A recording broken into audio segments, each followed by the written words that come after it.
These pearls of wisdom are brought to you by Carl Johnson and members of the Oyster Bay Church of Christ, located at 1044 Shadeville Road, which is 4 miles east of Crawfordville, Florida. What is good? God saw all that he had made, and it was very good. Genesis 1, verse 31.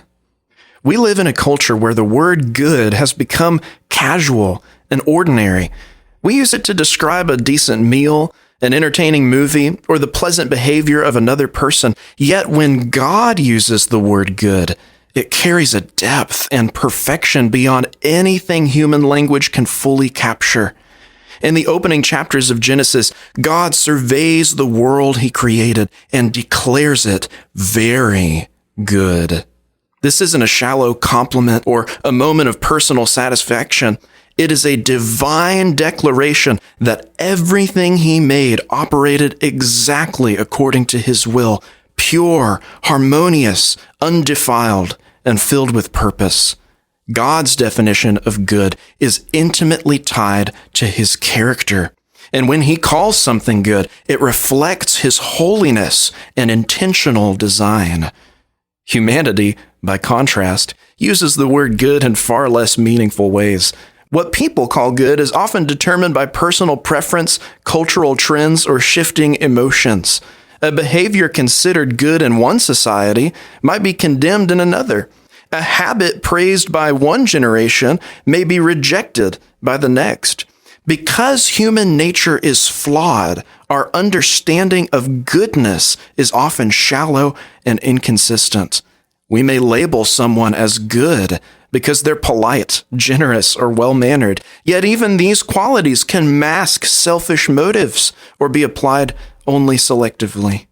Scripture warns us about the danger of relying on human reasoning to define morality.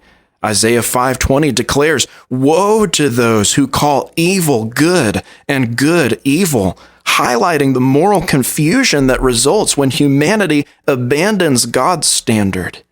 Without an anchor in divine truth, society drifts toward relativism, reshaping morality according to convenience rather than righteousness.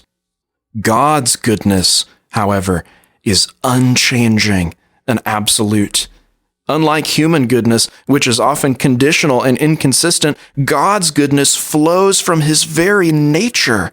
Psalm 119, verse 68 proclaims, "You are good, and what you do is good." Every action God takes is rooted in his perfect character. His judgments, his mercy, his discipline, and his blessings all spring from a goodness that is pure and flawless. When God called creation good, he was affirming that it aligned perfectly with his purpose. There was no corruption, no disorder, no deviation. Even in moments of suffering or uncertainty, God's goodness remains active. Romans 8, verse 28 reminds Christians that God works all things, whether joyful or painful, for the ultimate good of those who love him. His goodness is not dependent on circumstance, it transcends it. The superiority of God's goodness becomes clear when contrasted with the limitations of human morality. God's goodness does not change with time, culture, or emotion. In the end, the question we must ask ourselves is simple. Am I pursuing a human version of goodness or God's version? True goodness is not about being nice. It is about being holy, faithful, loving, and aligned with the heart of God. As we seek his goodness, our lives, our choices, and our witness will increasingly reflect the beauty of the one who declared his creation very good.